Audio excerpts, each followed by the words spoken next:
beasts all over the shop. You'll be one of them, sooner or later.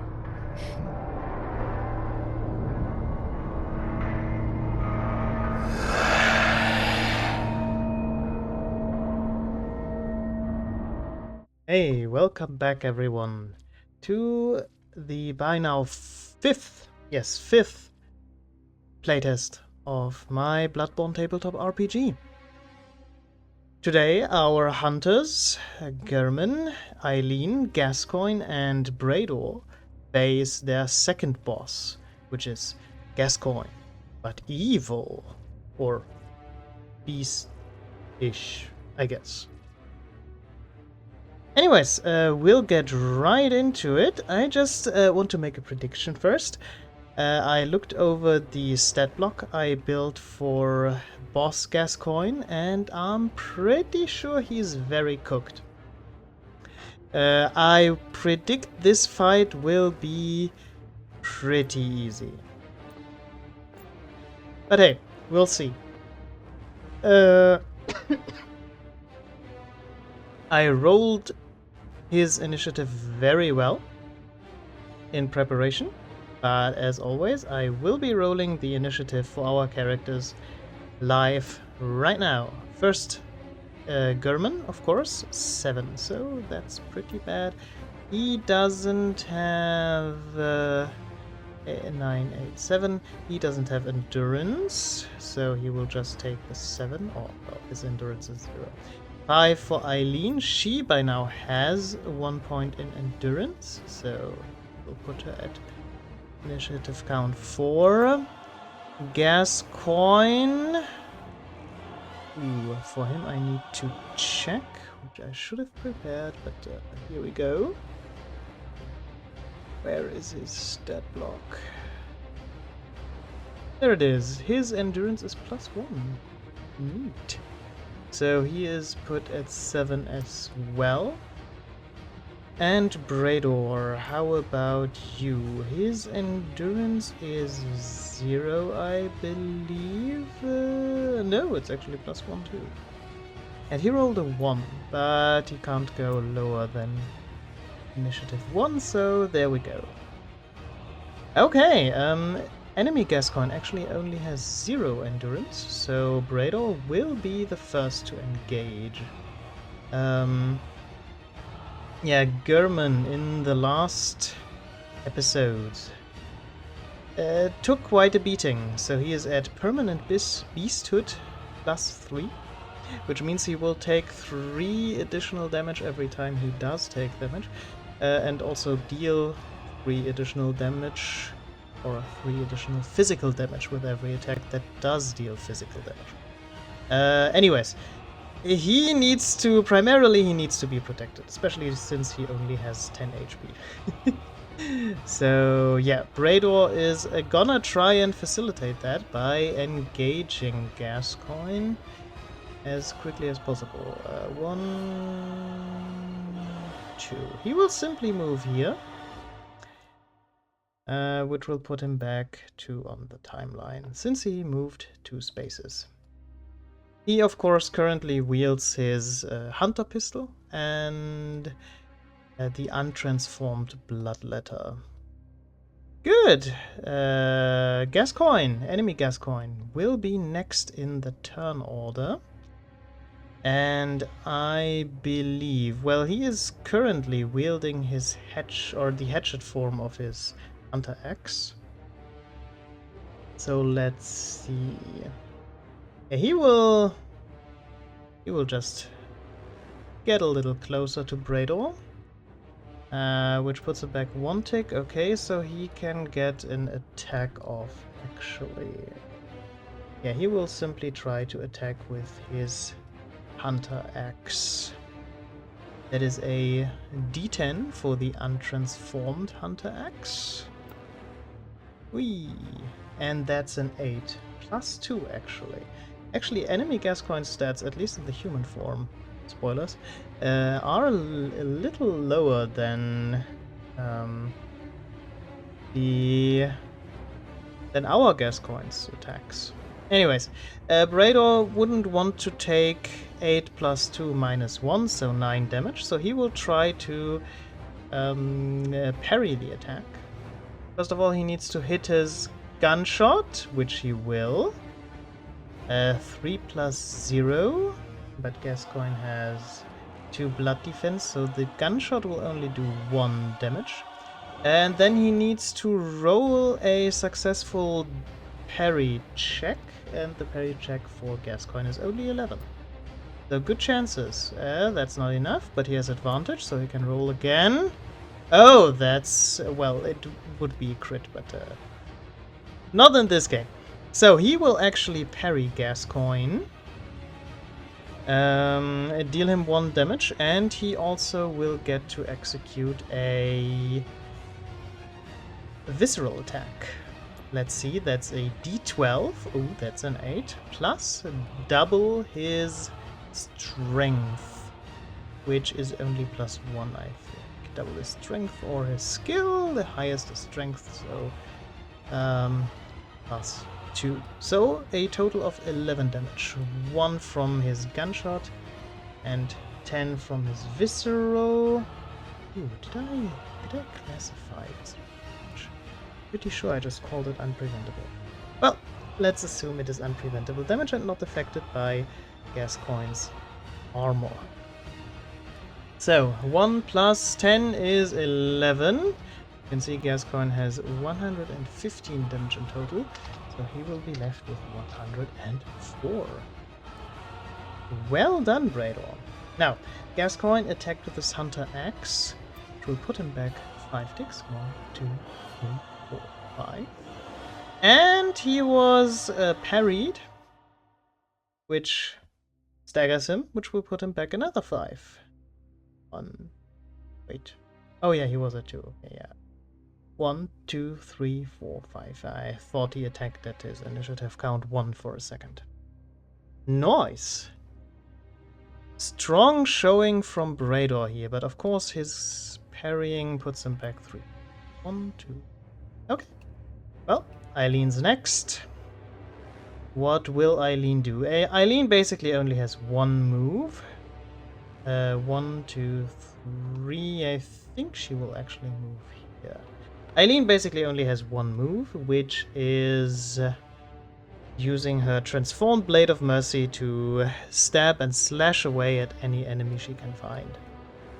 That was 4 spaces. 1, 2, 3, 4. And it would be Brador's turn again. Yeah, he will try to hit with his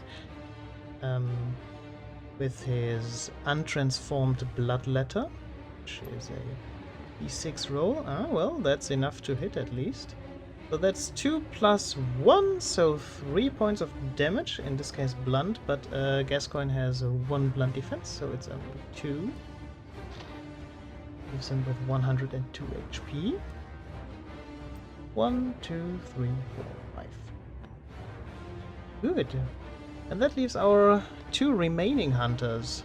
Gascoigne, who is currently carrying his transformed Hunter Axe, will move forward 2, putting him in...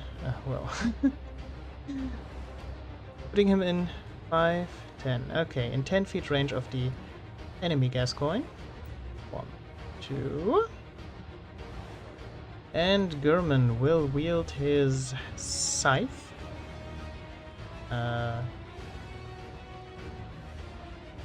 But the Gascoigne is planning a power move. Gurman will simply stay back and throw a Molotov cocktail at Gascoigne, which of course would be more powerful against the transformed beast form, but he will try anyways. So a Molotov is a d6, that's 2 plus 2, because it scales with Arcane, and Gurman actually has plus 2 Arcane. Fire damage, in total 4. And I suppose that's a bit of an error. 1, 2, 4, well. Technically, German has to wait 4 ticks to throw the item. So that leaves Gascoigne at 98. Or it will leave him at that when German gets to attack. Or when German's next turn starts. Technically he hasn't taken the damage yet, but he will, inevitably. Okay, that leaves us with Eileen next. Blade of Mercy. Transformed, of course. 3 plus 3 is 6, minus 1 is 5. 5 points of damage. Gascoigne at 93. 1, 2, 3, 4. And our Hunter Gascoigne, with his transformed axe, will start charging and attack. 1, 3, 4. Charging the attack with the Hunter axe does take a little longer. But if he gets it off, he will deal a boatload of damage. So it would be... So German is throwing the Molotov cocktail. That was essentially also a charged action. But after that, he doesn't want to... Does he actually want to get close? No. I suppose. If he goes there, he will be out of range for Gascoigne's attack. Yeah, okay, he will move there. 1, 2, 3. Brador. He has attacked last turn. Not really a turn, but essentially. With his last action, I suppose. So he will transform his Bloodletter in a transform attack. That increases the cooldown on his attack to, let's see, 2. Okay, the transformed Bloodletter has a cooldown of 10. Since he's using a transform attack, that increases to 12. 1, 2, 4, 5, 6, 7, 8, 9, 10, 11, 12. You're right. And he will get to do 1d10. Yeah, 1d6 plus 1 plus 1d10. So 1d6 plus 1 blunt damage. That is 3 minus 1, so 2 blunt damage, and 1d10 blood damage. That is 2. Technically minus 2 on the armor, but it's always at least 1, so... And an additional weight. Oh, that's only 1. Oh, that's a shame. So... a total of 3 minus 2 blood damage and 3 minus 1 blunt damage. So a total of 3 points of damage. Wow, that was underwhelming. Leaving enemy Gascoigne at 90 HP. That was not a good trade. Well, that's how it goes. Dice games involve a lot of chance, I suppose. Okay, next up will be Eileen and Boss Gascoigne. Eileen has +1 endurance. Boss Gascoigne has +0. Oh wait, no, he also has +1. Where did I get the +0 from? Anyways, I will let Eileen attack first, since I'm a nice Miyazaki. Roll the d4, that's a 2 plus 3 minus 1 is 4. 1, 2, 3. Her cooldown gets reduced since she is using the transformed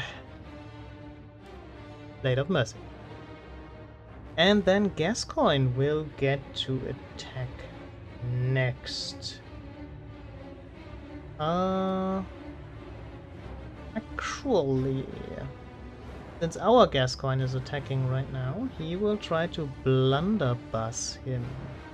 That's a 15 feet cone attack, but there's no one else in the cone. So he will simply blunderbuss Gascoigne. Let's see if he can hit anything. Ooh, he does. Oh, that will cancel his charge attack anyways, but yeah, our Gascoigne will try to dodge. So let's roll that first. That's a 4, that's not enough. 18. Okay, our Gascoigne will dodge 1, 2, 3, which will set him back 3 though. And enemy Gascoigne will be also put back. Yeah. Basically a stalemate, in a sense. Okay, let's see. Next up is German. German will use his Burial Blade in Scythe form to land a hit against Boss Gascoigne. To do that, we will roll a d8. Ooh, that's a critical hit. We get to roll again. 8 plus 4 is 12 damage. Gascoigne is in 15 feet range, at least if you count like maybe. 8 plus 4 is 12. So he gets an additional 1d6 damage. 12 plus 1 is 13 plus 3 from dexterity. So we are 16. And plus 3 from German's Beasthood. So that is 19. Minus 1, since it's slash or thrust, but let's just say slash damage. It doesn't make a difference. So 18 points of damage. That makes it 69. Nice. But that's quite a lot of cooldown actually. Let's see. Don't quite remember how much cooldown that is. That is 9 ticks cooldown. Okay. 1, 2, 3, 4, 5, 6, 7, 8, 9. Oh, that puts him in the same spot as Brador.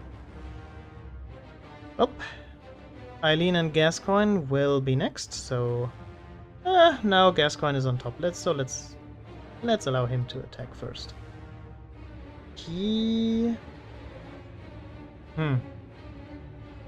Bit of a pickle, the guy.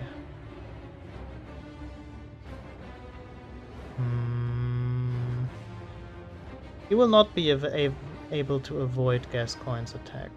Well, he could step back, but he's almost a beast, so he will not try to avoid the attack. I mean, in the video game he doesn't either.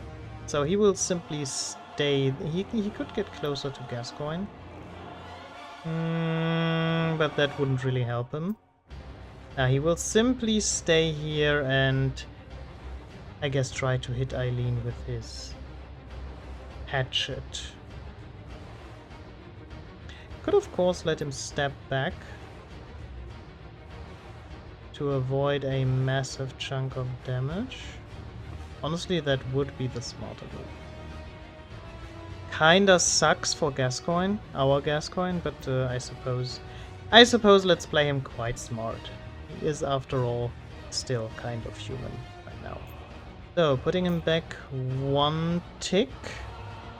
But then it's Eileen's turn again, and she will, of course, use her Blade of Mercy. She's a one-trick pony, but she does get a crit, so that's 7 damage. Plus 1.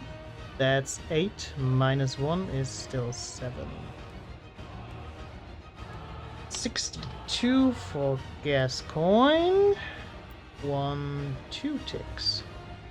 Now, our Gascoigne will make his charged extended Hunter X attack, which will hit everything in 10 feet of him, which currently is nothing, except for some gravestones. Oh yeah, I didn't mention, I think. Those are gravestones, of course, and a giant statue in the middle of this graveyard. Of course, you probably all noticed this is a very good, I might say, rendition of the Tomb of Odin.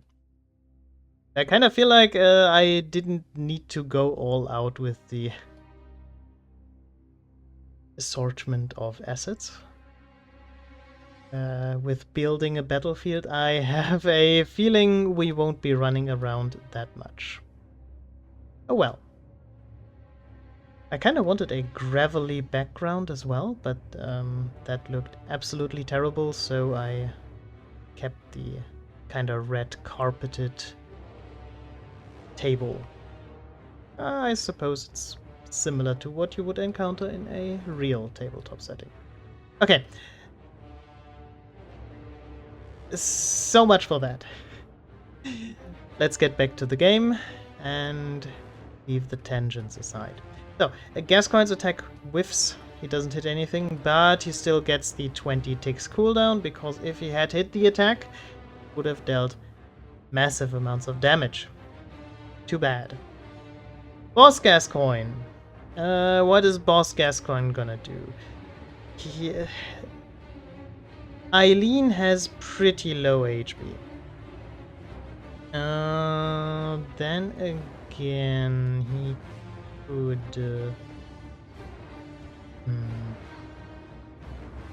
could of course try to make a spinning slash. Let me see.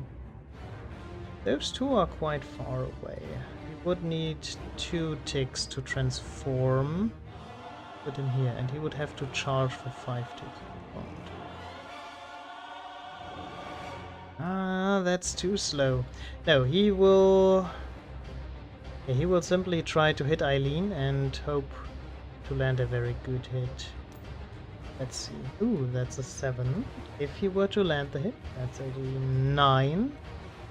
Minus 1, 8. That wouldn't kill her, but would be a lot of damage. 1, 2, 3, 4. But Eileen, of course, will try to dodge. That's a 9. I believe her dodge is plus 3 or 4. Well, it doesn't matter. She definitely dodges the attack. 1, 2, 3. Yeah, Gascoigne is already in the next turn, so let's ignore him. Eileen will be the next to be able to attack, and she, of course, does what she always does. Blade of Mercy! 2 plus 3, that's 5, minus 1. Leaves Gascoigne at 5 minus 1. It's 4, yes. And Gascoigne has actually, I think he had, yeah, he had 65. Yeah, he was at. Well, Gascoigne will transform. Surprise, surprise. Gascoigne was a beast all along. Well, I guess technically he wasn't a beast. It's just very close to being a beast. Anyways, now check this out. Whee! It looks so funny, I love it. Yes, Gascoigne transforms into his beast state. And of course, he is gone. And check this out again. Roop. It looks so funny. I love it. Okay, yes, so Gascoigne in his beast form now, which should technically be a little stronger. Let's see if that holds true. Eileen 1, 2. Yeah, her cooldown is very low now. What would Beast Gascoigne do? Well, it would be stupid to stay standing next to Eileen, since her Blade of Mercy is basically fully charged. So Gascoigne will try a jump attack. And I don't really want to just murder German again. Actually, let's roll. He will jump away from Eileen, but he will attack one of the three. 1, 2, 3, 4, 5, 6.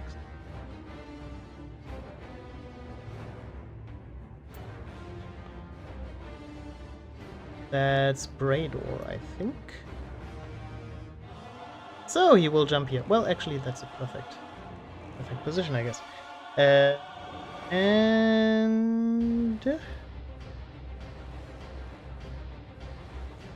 actually, he's still in 10 feet range of Eileen.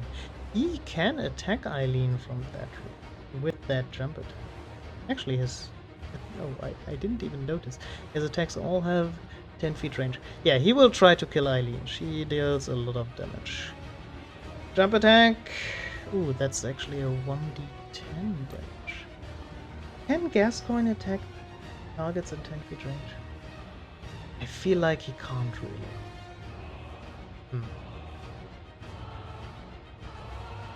Maybe I should reduce the range to 5. Anyways, he rolled a 1 on the jump attack, and so he misses. Unfortunate. But he doesn't have too much cooldown. 1, 2, 3, 4, 5. So Eileen can't reach him from there, so she has no choice but to get in closer again. Which only puts her back 1 tick on the timeline, but it does reset her speedy attacks with the Later Mercy. Anyways, she will start her attack chain again. That's a crit. 4 plus 3 plus 4, so that's maximum damage. That's 11. Minus 1, still 10 points of damage. 48. Leaves Gascoigne with 48 points of damage. And she will be pushed back. 1, 2, 3, 4. No! What? Wait. Why is she not? Oh. Oh, because he's not. I think I turned off snapping to the grid. Ah, well. Yeah, that was Eileen's turn. German. German is, well, not necessarily in trouble, but he won't get his bonus damage on the scythe attack if he attacks from there. And he's not in a great position for his scythe attack, so he will need to move. 1, 2... It's still 10 feet range. 3. So German will move 3 steps. 1, 2, 3. Leaving Brador as next in turn. Right now he has his transformed bloodletter equipped, so I suppose he will attack with that. Let's see if he can get a better move or a better roll this time. He could use his charge attack, which would be interesting, but with that he would hit his compatriots with a couple of blood spikes, and it would force them to make frenzy checks. I suppose that is that is not a good trade if he hits 1, 2 of his compatriots, but only Gascoigne. And he has potential to one-shot them with the attack. So no. He will simply, I mean, he could walk away, I guess, actually. 1, 2, 3, 4. There's 4 ticks available. It goes, he would have to go there. Would he do that? Is that worth it? Yeah, he doesn't necessarily know how low Gascoigne's HP are. I think he will. 1, 2. I want to do the charge attack. 1, 2, 3. And he will start charging his attack.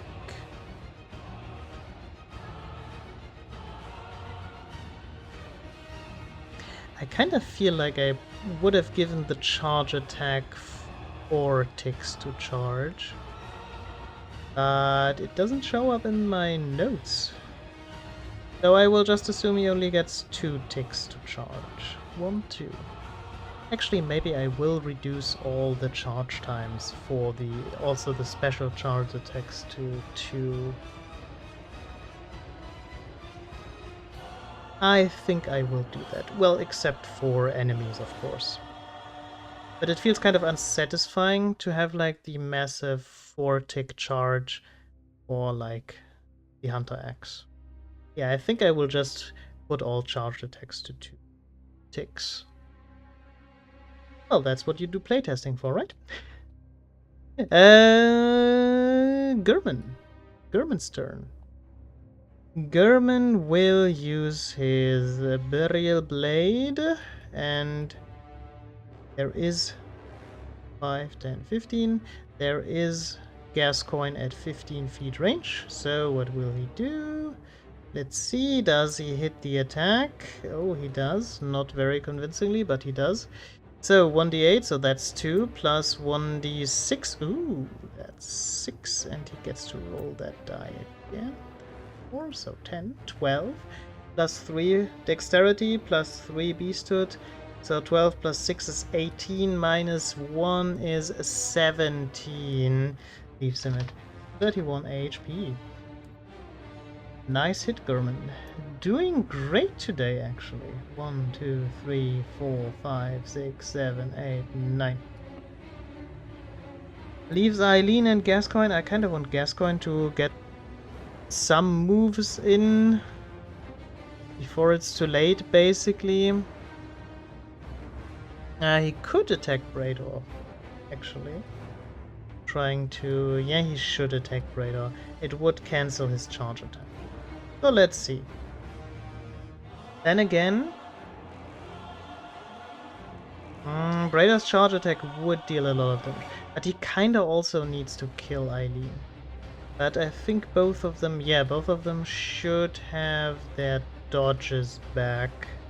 Hitting Brador is a higher likelihood than hitting Eileen. He will try to attack Brador. And he misses. I think there have been 2 misses, right? 2 misses in this fight, both of them from the boss against the players. I predicted the battle would be pretty easy, but I feel like my boss is getting very unlucky as well. Well, 4 ticks cooldown. 1, 2, 3, 4. Wanna bet money what Eileen is gonna do? Tell me in the comments what she is gonna do. That's a crit. And another 4 damage. So 4 plus 4 plus 3 is 11, minus 1 is 10. I feel like I gave a different number at some point. Did I forget to subtract Gascoigne's defenses? Maybe. Anyways, it leaves Gascoigne at 21 HP. 1, 2, 3, 4. God damn it. Okay, well, Brador. Charge attack. Brador slams the bloodletter into the ground, and blood spikes erupt around him, dealing 1d12 damage to Gascoigne, unless he misses, which he doesn't. So that's 6, and he doesn't have any blood tinge. He has 0 blood tinge. So 6 damage. Minus 2 from Gascoigne's blood defense, so that is 4. And both of them... oh wait, 21 minus 4 is 17. And both of them get to do willpower checks to resist frenzy. So let's see, let's roll 3 willpower checks for Gascoigne first. That is a 7. Oh, and oh god damn it. Willpower checks have the DC of the damage dealt, so that is only Uh, that would be only 4. Oh god, he needs more blood tinge desperately. So he succeeds on 1, he succeeds on 2. Does he? Willpower is inside. No. Arcane plus vitality minus insight, so that is actually that's -3 for him. Let's say he didn't succeed on the checks. I mean, he would succeed on the check if they rolling the 4. No, rolling the 7. Rolling the 7 gave him leaves him at 4 for the willpower check. So yeah, he did succeed on 1. If he doesn't succeed on 3, he will take damage. Well, it's only 2d6, but still sort of significant damage. He would take 2d6 damage through Frenzy. It's 1d6 base and 1d6 for each point vitality a target has, which would be 1 for Gascoigne. So, leaves the checks for Brador. Gascoigne succeeded on 1, so he has 2 failed checks. However, I doubt there will be another attack that might cause Frenzy, so it's probably not going to be relevant how many he did or did not pass. Brador! 11, that's enough. 11, that's enough. And 12, that's enough. I should set the DC for his, or for the attacker's frenzy checks to a set amount, I think. So how it works is, using the charge attack of the Bloodletter, of course, deals damage, as you have seen, that's 4. And then frenzy checks must be conducted, and the DC or willpower checks must be conducted to resist frenzy, and the DC for the checks equals the amount of damage dealt. So that would be 4 in this case. However, I think it would be better to simply say it's the DC is the amount of damage before armor, which would make the DC 6. Should we do that? I think it's only reasonable since the attacker doesn't take damage from the charge attack. So what would his DC be? 0? And what if I hit, or what if you hit multiple targets? No, I think it makes sense. It's damage before armor against blood damage or blood defense. So that would make this the check 6. The DC checks. DC checks. Jesus. The DC for the willpower check would be 6. Let's do that. But that also means that Gascoigne actually failed all 3 of his checks, since he has a -3 willpower. Yeah, so let's roll 2 additional d6 damage for Gascoigne. 1, so 3. Plus 1 is 4, and I believe that is unavoidable damage, is how I phrased it, so he will take an additional 3. Honestly, for the amount of charging and setup, not that much. But it can get much better if we get some blood tinge on Brador. Okay, a long story short, well, not really short, but the attack has...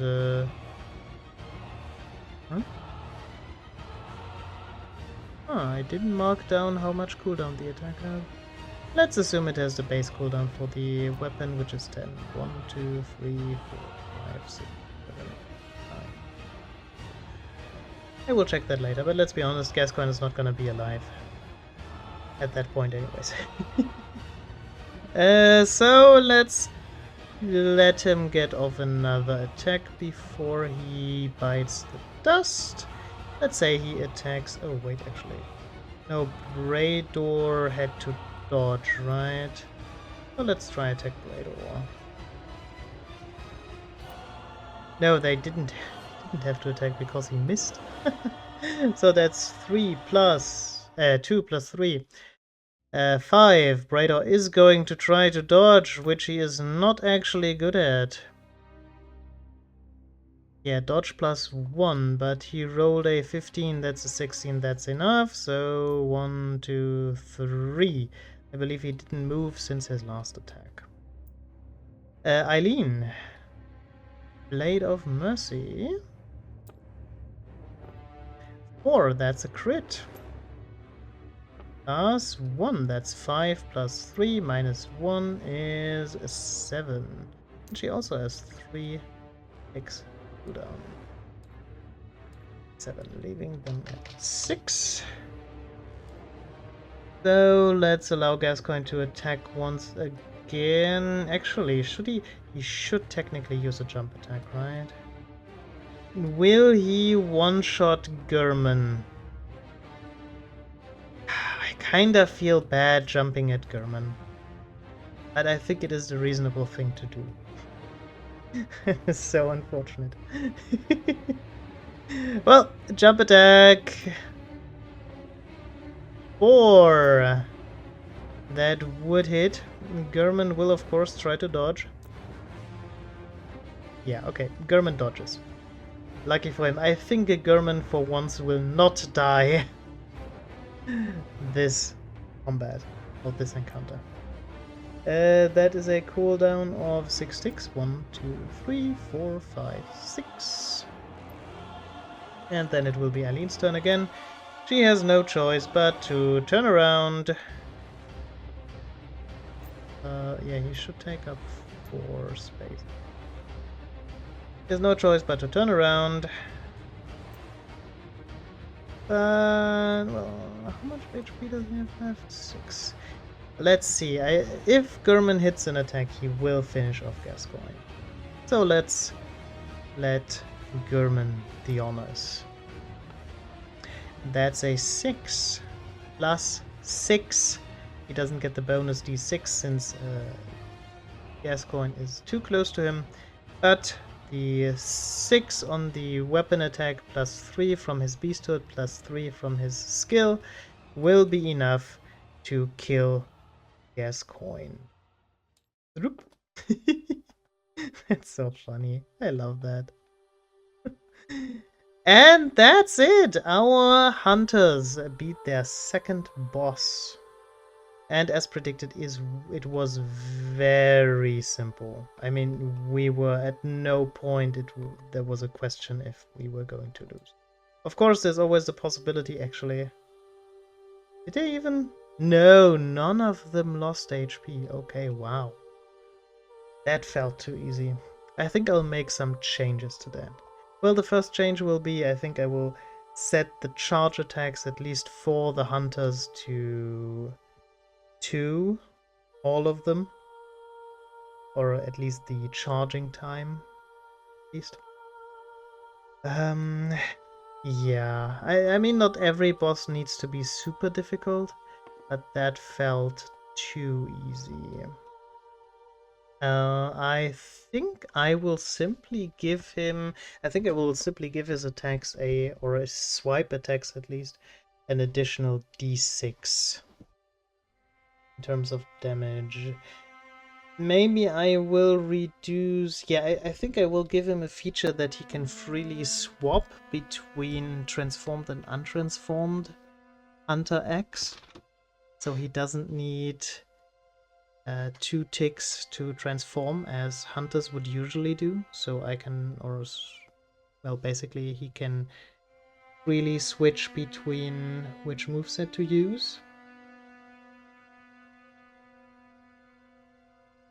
And maybe I will reduce the charge time the extended Hunter X has. Yeah, I think I will reduce it to 4.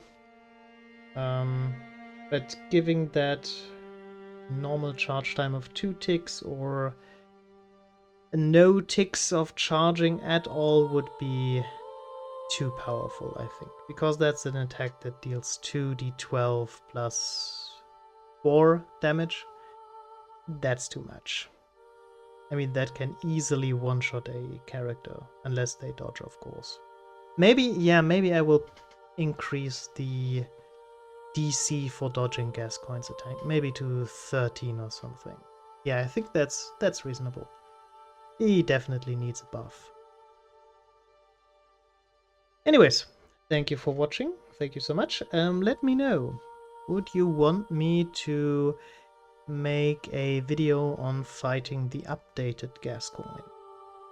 Let me know in the comments. In any case, our characters will gain some new toys for the next session. I was thinking of giving all of them their first Carol runes, so the combat doesn't get too stale when they basically only ever use the same attacks with their weapons.